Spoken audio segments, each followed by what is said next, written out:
पहली बार मैं सिर्फ वोट देने के लिए किसको गया था? मोदी जी को। मुझे किसी से कोई मतलब ही नहीं है, मेरे को सिर्फ मोदी जी से मतलब है। लेकिन बात यह है कि जो हमारी तो आज हम सती ट्रेवल्स में आपका हार्दिक स्वागत करते हैं। अभी जो भी हमारे उत्तराखंड की हालात चल रहे हैं, पिछले टाइम काफ़ी उत्तराखंड में संघर्ष का माहौल बना हुआ था।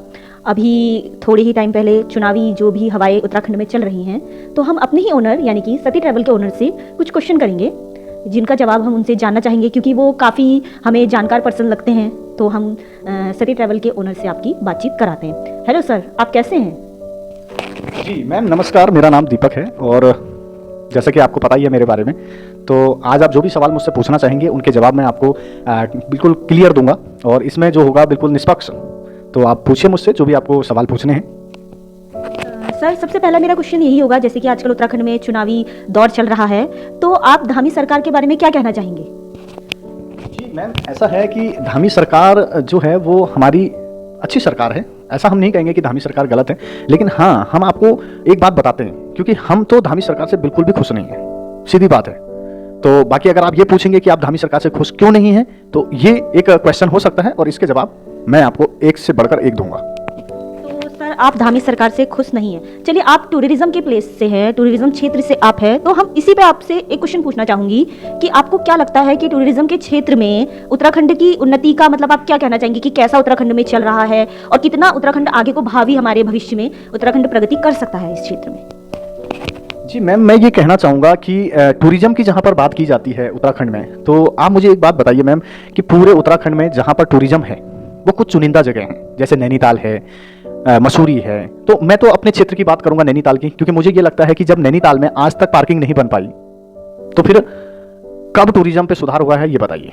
क्योंकि मेजर मुद्दा तो पार्किंग से ही शुरू हो जाता है। और मैं ही नहीं, 99% जो लोग हैं, जो टूरिस्ट हैं यहाँ पर आते हैं, वो हमें अपनी दुखद व्यथा बताते हैं, बोलते हैं कि भैया पार्किंग की वजह से हमें इतनी तकलीफों का सामना करना पड़ रहा है और हमें पुलिस परेशान कर रही है, जो भी परेशान कर रही है। तो मैं ये मानता हूँ कि जब तक पार्किंग की व्यवस्था उत्तराखंड के नैनीताल जिले में नहीं होती है, तब तक हम टूरिज्म की कोई बात नहीं करते हैं कि किसी ने उस पर काम करा है। ठीक है, और बाकी जो भी बात आपको पूछनी है फिर आप मुझसे पूछ सकते हैं। सर, ये तो बात रही पार्किंग की। अभी आप, जैसा कि मैंने आपको देखा है कि आप टैक्सी भी चलाते हैं, तो आपके बीच में हड़ताल भी हुई थी, तो वो किस वजह से हुई थी और उसका कुछ हल निकला या नहीं? क्या आप इसमें थोड़ी सी रोशनी डालना चाहेंगे? जी मैम, जरूर। आपने ये बात बहुत अच्छी बोली कि जिस प्रकार से बीच में हड़ताल चली थी हमारे उत्तराखंड महासंघ टैक्सी यूनियन की, कि जो हमारे फिटनेस सेंटर हैं, फिटनेस सेंटर जो थे वो मनमानी तरीके से पैसा वसूल कर रहे थे टैक्सी ड्राइवरों से, तो इसमें बहुत बड़ी हड़ताल हुई थी। लेकिन बाद में वो बैठक बैठने के बाद उन्होंने बोल दिया था कि ठीक है भैया, हम जो भी है आपके लिए रियायत करेंगे, क्योंकि डेली वाले हैं। लेकिन उसमें मैडम जो है मुझे तो कोई सुधार देखने को नहीं मिलता है, क्योंकि जहाँ पर 2000 रुपये की फिटनेस हम लोग देते थे, 800-900 रुपये में होती थी, मतलब दलाल के थ्रू 2000 रुपये देते थे। आज भी वो फिटनेस अगर आप जनरली देखेंगे तो 4000-5000 से नीचे नहीं हो रही है। सर, मैंने नॉर्मल ही रोड पे ये देखा है कि पुलिस वालों की और टैक्सी वालों की कुछ अच्छी बनती नहीं है। इसके बारे में आप कुछ कहना चाहेंगे? मतलब इसका क्या रीज़न है? जी ये भी आपका बहुत अच्छा सवाल है कि टैक्सी वालों की और पुलिस वालों की नहीं बन पाती है। मैं तो ये कहूँगा कि पहले तो पुलिस वाले और टैक्सी वाले जो हैं वो एक दूसरे के पूरक हैं। मैं आपको बताऊं कि अगर कहीं पर ट्रैफिक लगता है तो आप कभी नोटिस करना, टैक्सी वाला एक ऐसा व्यक्ति होगा जो उस ट्रैफिक को खुलवा देगा।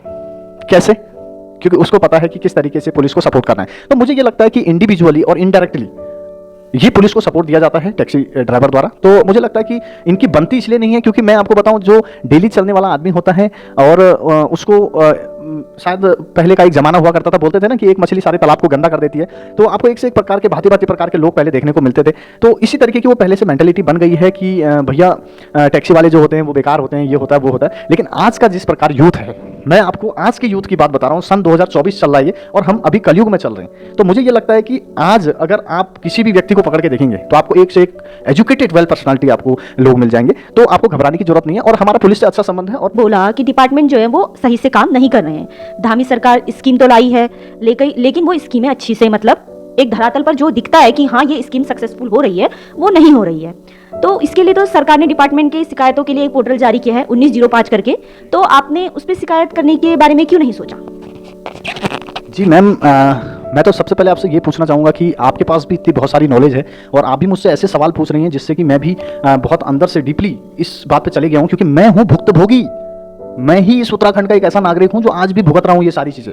1905 पर कंप्लेन दर्ज कराने के बाद अगर कोई डिपार्टमेंट में कोई ऑफिसर काम नहीं कर रहा है तो हम उसकी भी कंप्लेन कर सकते हैं। यहां तक कि हम उस इंसान की कंप्लेन कर सकते हैं, इतने बड़े ऑफिसर की भी उसमें लिखा गया है कि आप बड़े से बड़े अधिकारी की भी कंप्लेन कर सकते हैं अगर वो आपका काम नहीं कर रहा है। लेकिन वहां पर क्या होता है मैं आपको बता दूं कि कंप्लेन तो हो जाती है, कंप्लेन भी दर्ज हो जाएगी, सब कुछ हो जाएगा, लेकिन उनके अंदर जो लोग बैठे हुए हैं ना, सीएम पोर्टल जो सीएम जी बोलते हैं कि भैया हमारे जो बंदे उन्होंने रखे हैं वो क्या है, डायरेक्ट डिपार्टमेंट से बात करके वो वहीं से क्या है कि अपने आप ही क्लोज कर दे रहे हैं मैटर। उनको कोई मतलब ही नहीं है, वो जैसा उनको डिपार्टमेंट बोल रहा है कि भैया हमने ये काम कर दिया वो मान जा रहे हैं। मतलब जब आपको कोई जानकारी ही नहीं है कि क्लाइंट को कैसे डील करना है, तो ये तो एक तरीके का मतलब ये समझ लीजिए कि मुझे लगता है कि एक तरीके का ये जाल है, इसमें कुछ काम नहीं होता है। ये मैं भुगत रहा हूं, मैं चाहूं तो आपको वीडियो प्रैक्टिकल दिखा सकता हूं, मेरे पास तो सारे सबूत पड़े हैं इसके कि हमारी सरकार क्या काम कर रही है।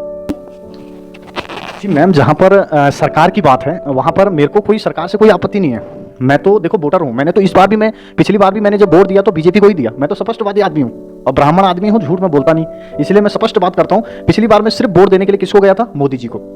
मुझे किसी से कोई मतलब ही नहीं है, मेरे को सिर्फ मोदी जी से मतलब है। लेकिन बात यह है कि जो हमारी सरकार, तभी मैं आज इतनी सारी बातें कर रहा हूँ आपसे कि भैया हमारे मुख्यमंत्री जी ने चलाई तो बहुत सारी चीजें हैं, अच्छी बात है, लेकिन उनका लाभ किसको किसको मिल रहा है ये दुनिया को जानने की जरूरत है। तो दोस्तों आप भी जैसे मैडम आप भी समझ रहे हैं कि मैं आपको उन लोगों तक भी पहुंचाऊंगा जिन जिन लोगों को इनका लाभ मिल रहा है और जिनको इनका लाभ नहीं मिल रहा है। तो दोस्तों जिनके जिनके पास भी मेरी ये वीडियो जा रही है, जो जो लोग मुझे सुन रहे हैं, वो लोग ज़्यादा से ज़्यादा मेरे साथ जुड़ें और मुझे फॉलो करें, इसलिए कि ताकि मैं आपको आगे की प्रक्रिया बता सकूं कि इसमें कौन कौन लोगों को लाभ मिल रहा है और किन किन लोगों को लाभ नहीं मिल रहा है।